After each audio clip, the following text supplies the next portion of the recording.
Welcome back to അംബ്രലീസ stories. ഇന്ന് ഞാൻ പറയാൻ പോകുന്നത് ബൈബിളിലെ പ്രശസ്തമായ എസ്തേർ രാജ്ഞിയുടെ കഥയാണ്.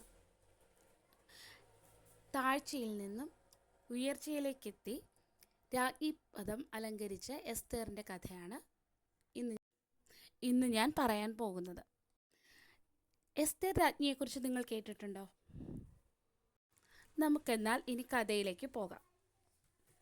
അഹശ്വേരോശ് രാജാവിൻ്റെ ഭരണകാലത്ത് തൻ്റെ വാഴ്ചയിലെ 3-ാം ആണ്ടിൽ സകല പ്രഭുക്കന്മാർക്കും ഭൃത്യന്മാർക്കും വേണ്ടി ഒരു വിരുന്ന് കഴിച്ചു.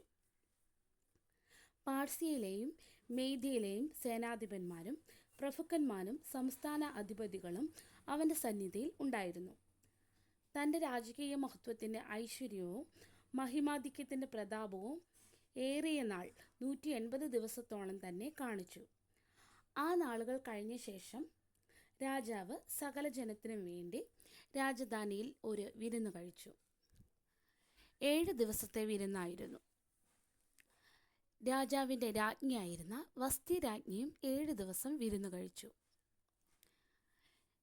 വിരുന്നിൻ്റെ 7-ാം ദിവസം രാജാവ് വീഞ്ഞിൻ്റെ ലഹരിയിലായിരുന്ന സമയത്ത് തൻ്റെ രാജ്ഞിയായ വസ്തിയെ രാജസന്നിധിയിലേക്ക് കൊണ്ടുവരുവാൻ കൽപ്പിച്ചു.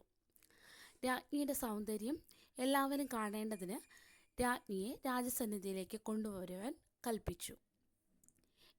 എന്നാൽ വസ്തി രാജ്ഞി ആ ക്ഷണം നിരസിച്ചു. രാജാവിൻ്റെ കൽപ്പനയെ നിരസിച്ചത് രാജാവിന് വളരെ കോപമായി. രാജാവ് വസ്തിയെ രാജസ്ഥാനത്തു നിന്നും നീക്കുവാൻ തീരുമാനിച്ചു.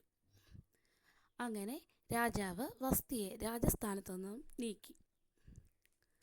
പകരം ഒരു രാജ്ഞിയെ തിരഞ്ഞെടുക്കുവാനായിട്ട് തീരുമാനിച്ചു. സംസ്ഥാനം മുഴുവൻ എല്ലാ കന്യകമാരെയും സുന്ദരിമാരായ കന്യകമാരെ രാജസന്നിധിയിലേക്ക് കൊണ്ടുവരുവാൻ രാജാവ് കൽപ്പിച്ചു. അങ്ങനെ കൊണ്ടുവരുന്ന സ്ത്രീകളുടെ കൂട്ടത്തിൽ ഒരു യഹൂദൻ്റെ വളർത്തുമകളായ എസ്തേറും ഉണ്ടായിരുന്നു. എസ്തേറിൻ്റെ വളർത്തച്ഛനായിരുന്നു മൊർദെഖായി. മൊർദെഖായി വളർത്തിയ എസ്തേർ വളരെ സൗന്ദര്യവതിയും അതുപോലെ നല്ല വിനയവും ഉള്ളവളായിരുന്നു. എസ്തേറിനെയും കന്യകമാരുടെ കൂട്ടത്തിൽ രാജധാനിയിലേക്ക് കൊണ്ടുവന്നു. രാജാവിന് എസ്തേറിനെ ബോധിച്ചു. അവളുടെ സൗന്ദര്യവും വിനയവും എല്ലാവരെയും ആകർഷിക്കുന്നതായിരുന്നു. അങ്ങനെ വസ്തിയിൽ നിന്ന് രാജസ്ഥാനം നീക്കി രാജ്ഞിയായി എസ്തേറിനെ സ്വീകരിച്ചു.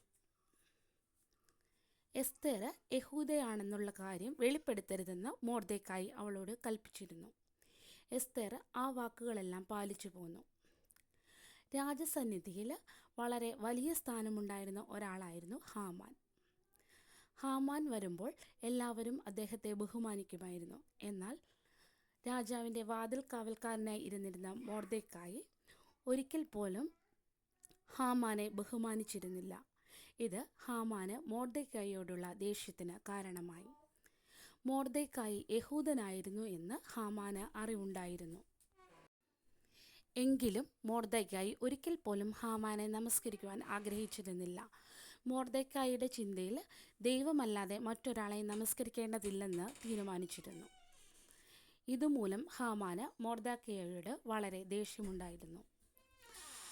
മൊർദെഖായി യഹൂദന്മാരെ നശിപ്പിക്കുവാൻ തക്കം പാർത്തിരുന്നു. ഒരു ദിവസം ഹാമാൻ രാജാവിനോട് ആവശ്യപ്പെട്ടു, യഹൂദന്മാരെ മുഴുവൻ നശിപ്പിക്കുവാനുള്ള കൽപ്പന പുറപ്പെടുവിക്കണമെന്ന്.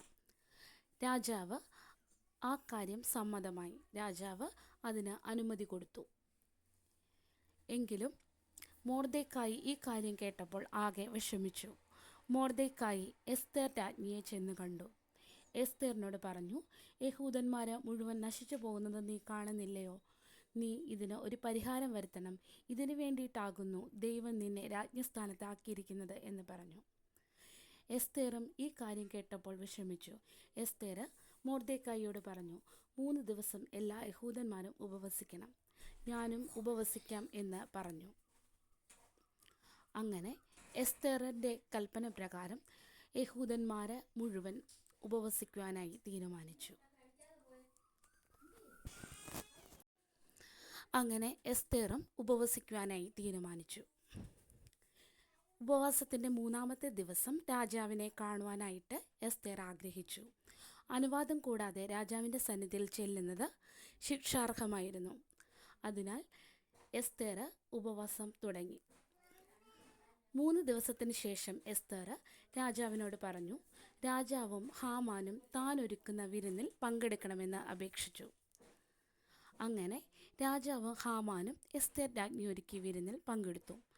അന്ന് രാജാവ് രാജ്ഞിയുടെ നേരെ പൊൻചെങ്കോൽ നീട്ടി ചോദിച്ചു, നിന്റെ ആഗ്രഹം എന്താണെങ്കിലും പറയുവാൻ കൽപ്പിച്ചു. എങ്കിലും എസ്തേർ വീണ്ടും രാജാവിനോട് പറഞ്ഞു, വീണ്ടും ഒരു പ്രാവശ്യം കൂടെ ഞാൻ വിരുന്നൊരുക്കും. അന്ന് രാജാവും ഹാമാനും ഒരിക്കൽ കൂടി വിരുന്നിൽ പങ്കെടുക്കണമെന്ന് അപേക്ഷിച്ചു.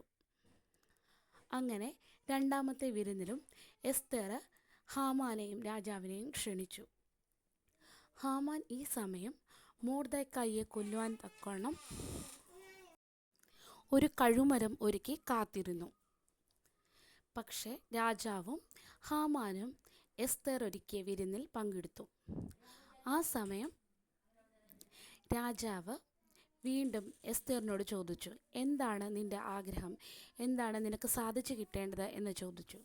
അപ്പോൾ എസ്തേർ രാജ്ഞി പറഞ്ഞു, എല്ലാവരും യഹൂദ വംശത്തെ കൊന്നൊടുക്കുവാൻ തീരുമാനിച്ചിരിക്കുന്ന രാജാവിൻ്റെ കൽപ്പന അത് നിർത്തലാക്കണമെന്ന് അപേക്ഷിച്ചു.